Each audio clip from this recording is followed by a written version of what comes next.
ही पकड़ ले, पर जावेगी कहां? डोर तो आपके हाथ में ही है, आपने पकड़ रखूं मैं, आपको तज कहां जाऊंगा। आज महादेव कह रहे हैं मैया ये कौन को हाथ दिखवा रही हो मोते? साक्षात परमपिता परमात्मा के भाग्य जाके हाथ में है, बाकी हाथ में कैसे दिख सकूं? ये मेरी योग्यता नहीं है। तो बोले बाबा तो फिर तुम ज्योतिषी हो, क्या करोगे? बोले चरण देखूंगा, हाथ नहीं, चरण को दर्शन करूंगा। और बैठ गए पलना के उस तरफ जहां किशोरी जी के चरण हैं, और जैसे पलना में ऐसे छोटे छोटे खंभ होते हैं ना, उनके बीच में जो झकोरे हैं, वहां से महादेव झांक करके भीतर किशोरी जी के चरण कमलों का दर्शन कर रहे हैं, नेत्रों से अश्रुपात कर रहे हैं। कीर्ति मैया बोली बाबा रो तो ही रहेगो, कछु बतावेगो भी?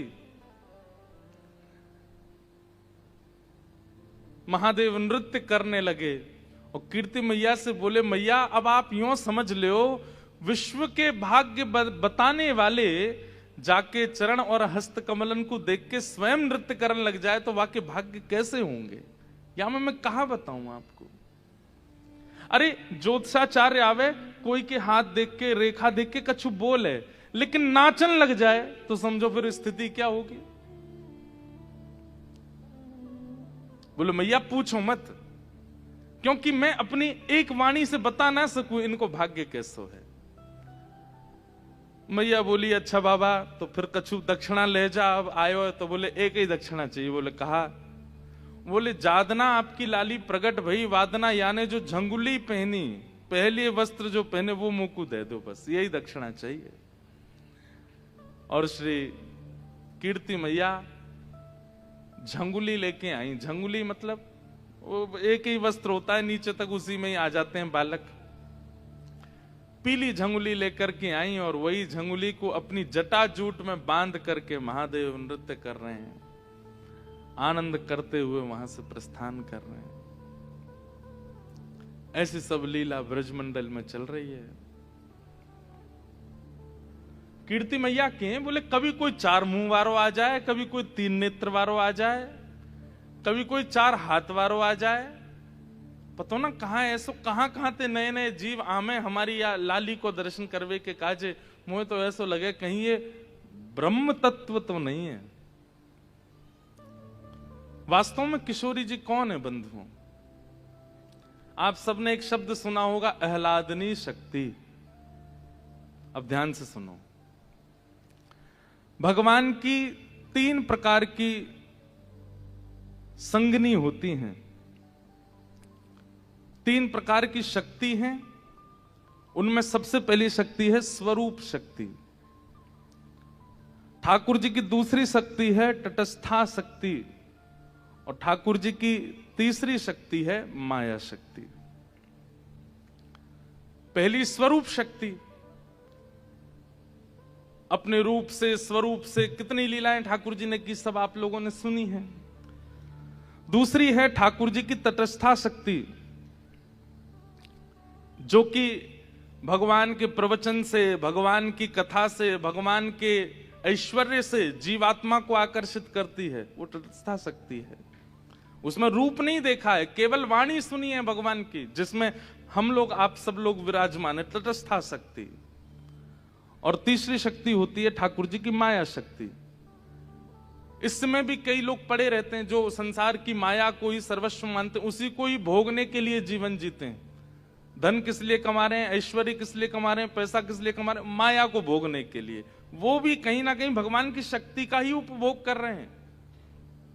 पर इसका मतलब ये नहीं कि आप उसको भक्ति समझो।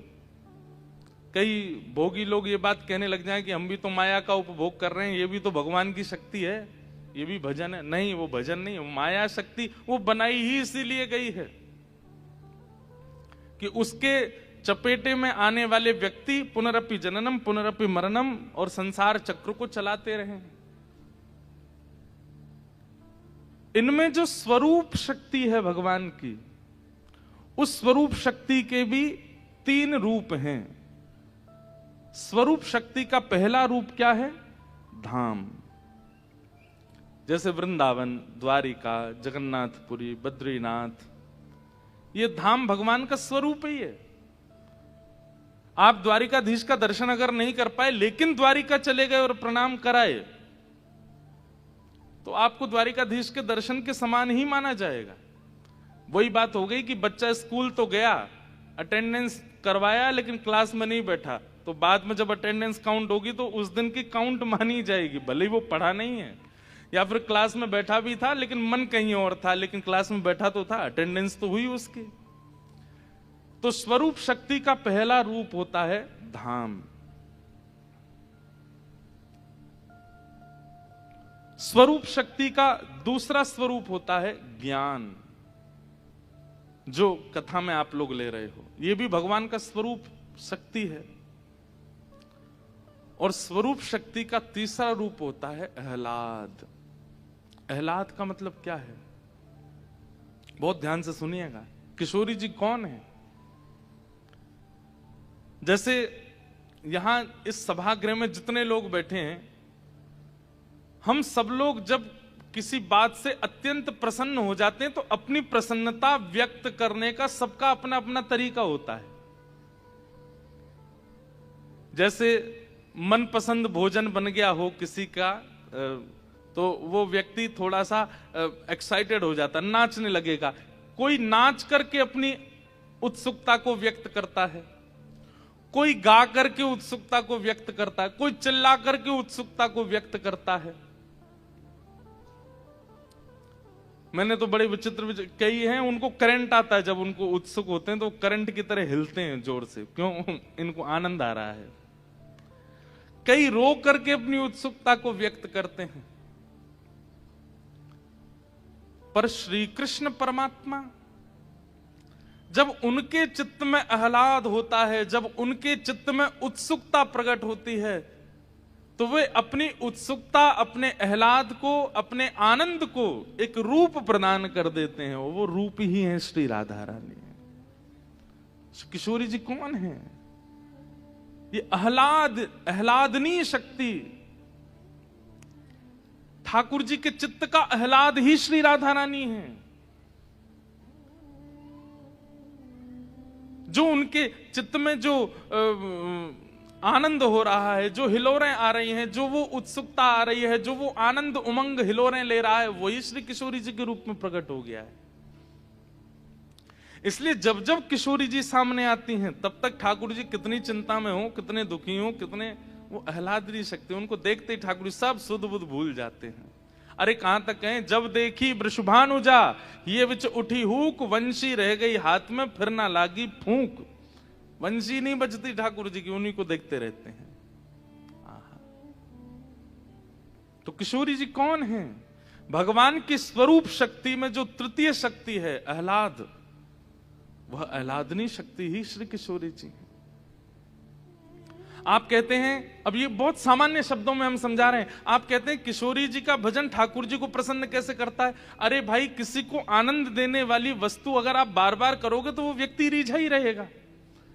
ठाकुर जी का हृदय का आह्लाद ही किशोरी जी हैं। जब आप उनकी सेवा करोगे, उनका भजन करोगे, उनका नाम धरोगे, उनको प्रणाम करोगे, तो ठाकुर जी तो अपने आप रीझ जाएंगे। ठाकुर जी को प्रसन्न होना तो बनता है। तो किशोरी जी ठाकुर जी की आह्लादनी है। ये कथा कौन सुना रहे हैं?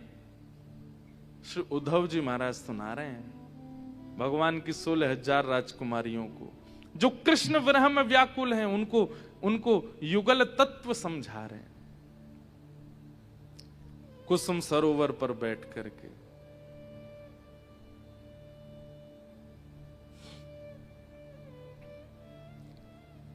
धीमे धीमे दोनों कृष्ण और श्री प्रिया जी अपनी अपनी अवस्था को प्राप्त हो रहे हैं। धीरे धीरे दोनों बड़े हो रहे हैं। यहां ठाकुर जी चलना सीख गए, किशोरी जी बैठना सीख गई हैं। ठाकुर जी बोलना सीख गए, किशोरी जी चलना सीख गई हैं। ठाकुर जी ने खानों सीख गए, किशोरी जी बोलना सीख गई हैं। बस ये संग संग ही दोनों की लीलाएं चल रही हैं। कभी ढोल नगाड़े बरसाने में बजते हैं तो यहां नंद बाबा पूछते हैं, कहा भयो? अरे वहां लाली ने बोलना प्रारंभ कर दियो। तो कुछ दिन बाद ढोल नगाड़े नंद भवन में बजने लगते हैं। बोले यहां कहा गए हो? बोले लाला चलनो सीख गए हो है। ऐसे ही दोनों के प्रेम उन्माद बढ़ते जा रहे हैं। अब बस प्रतीक्षा है प्रथम मिलन की। ऐसे तो कई बार कीर्ति मैया की गोद में श्री किशोरी जी और यशोदा मैया की गोद में लाला मिले हैं, लेकिन अब स्वच्छंद मिलन की कामना है। धीरे धीरे अवस्था हुई। ठाकुर जी की चोरी के चर्चे पूरी दुनिया में हो गए हैं। अब चोरी चकारी करने लगे हैं ब्रज में। और ये चोरी भी क्यों कर रहे हैं पता है? मधुमंगल तो कह रहे हैं, बोले मधुमंगल ऐसो कछु काम करनो जाते पल्ले गाम तक हमारी पूछ होए। पल्ले गाम में भी यूं पता हो कि हाँ कोई कृष्ण कुंवर कन्हैया है।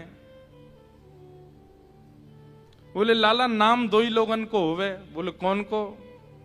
बोले या तो भक्तन को होवे या चोरन को होवे। ठाकुर जी बोले मैं तो जय जय हूं, मुझे तो भक्त बनना ना है, मैं कौन की भक्ति करूंगा? तो चलो चोरी करें। बोले हाँ जी बढ़िया है। काय की चोरी करें? अब देखो ठाकुर जी कह रहे हैं ऐसी वस्तु की चोरी करो जिसका जीवन में अभाव नहीं है। समझ में आया?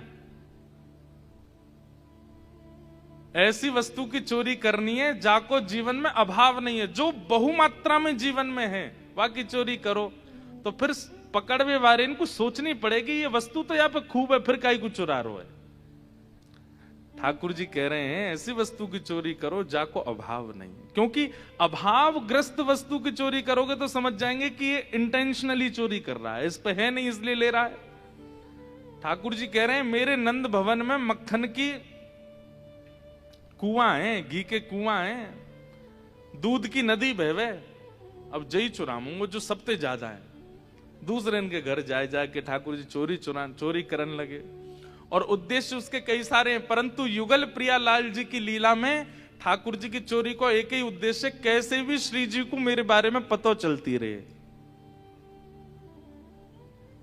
बरसाने में चर्चा हो रही है। बोले अरे भैया नंद को लाला। बोले कौन सा? बोले सांवरो सो। बोले अच्छा श्री जी सुन नहीं है? टेढ़ी सी टांग है की? बोले अच्छा कहा करे? बोले अरे पूछो मत। ऐसे नंद बाबा धनवान, ऐसी यशोदा मैया सुपात्र, लेकिन छोरा तो चोर बन गो उनको। वो चोरी करे? काय की चोरी करे? बोले मक्खन की चोरी करे, दूध की चोरी करे, दही की चोरी करे। अब किशोरी जी को चर्चा भी सुनाई दे गई और ये बात सुनकर के उनके मन में आ भी गया कि भाई दूध मक्खन दही की कमी तो है नहीं, फिर भी चुरा रहे हैं। जरूर प्रियतम अपनो संदेश मुंह तक भिजवा रहे हैं, अपनी स्थिति मुंह तक पहुंचवा, कैसे भी उनकी बात मेरे कानन में पड़े।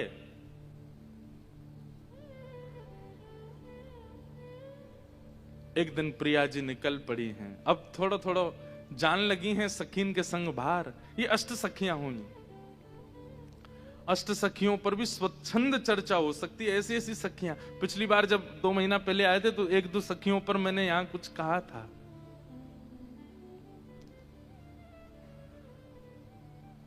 अष्ट सखियां और उनके संग श्री जी कभी कभी भ्रमण के लिए जाती हैं, कभी किसी वन में, कभी किसी वृक्ष के नीचे।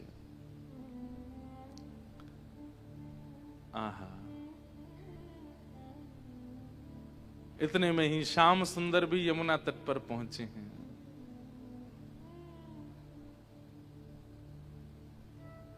खेलन हरि निकसे ब्रज खोरी, खेलन हरि निकसे ब्रज खोरी, खेलन हरि निकसे ब्रज खोरी, खेलन हरि निकसे ब्रज खोरी। सब लोग गाओ। खेलन हरि निकसे ब्रज खोरी, खेलन हरि निकसे ब्रज खोरी। कटिकाछनी पीतांबर बांधे, कटिकाछनी पीतांबरी बांधे, कटिकाछनी पीतांबर बांधे, कटिकाछनी पीतांबर बांधे, कटिकाछनी पीतांबर बांधे, कटिकाछनी पीतांबर बांधे, हाथ लिए भोरा चकडोरी, अंग लिए भोरा चकडोरी, खेलत हरे निक से ब्रज खोरी, खेलन हरि निक से ब्रज खोरी। ठाकुर जी निकले हैं आज, खेलवे के काजे गए हैं, सुंदर पीतांबरी पहनी है, कछनी पहनी है, हाथ में लकुटी लई है और चकडोरी, चकडोरी मतलब वो चक्का है, वहां में डोरी बांध रखी है, जो जोरते खींचे तो गोल गोल घूमे, और संग में अपने सब खेल खिलौना लेकर के ठाकुर जी आज ब्रज में खेलवे के काजे निकसे हैं। सुंदर चंदन लगा रखो है अपने तन पर, मुकुट पहन करके नहीं गए हैं आज, पाग बांधिए सिर पर। बंधुओं, कभी अगर आप मंदिर में वृंदावन में दर्शन करने जाते हैं और अगर ठाकुर जी का श्रृंगार मुकुट में हो तो ये बात माननी चाहिए, आज ठाकुर जी वन विहार को नहीं जाएंगे, क्योंकि मुकुट धारण करके ठाकुर जी श्रम करवे वन में नहीं जामे। ठाकुर जी तो मुकुट पहन के केवल प्रिया जी से मिलने जाते हैं। अगर ठाकुर जी ने पाग पहन रखी है, मुकुट नहीं है उसके ऊपर, तो समझो आज सखान के संग जावे वारे हैं। लेकिन अगर मुकुट पहन रखो है तो समझो ये खेलवे नहीं जाएंगे, गैया चराने नहीं, आज ये श्री जी से मिलवे जा रहे हैं। एक एक स्वरूप, एक एक लीला ठाकुर जी की उनके श्रृंगार में प्रतिबिंबित होती है। तो अगर पाग में कभी दर्शन हो, केवल पगड़ी पहन रखी है, उस पर मोती बांध रखे हैं, सिरपेच लगा रखा है, तो समझो आज ठाकुर जी गैया चरावे जाएंगे, सखान के साथ खेलेंगे।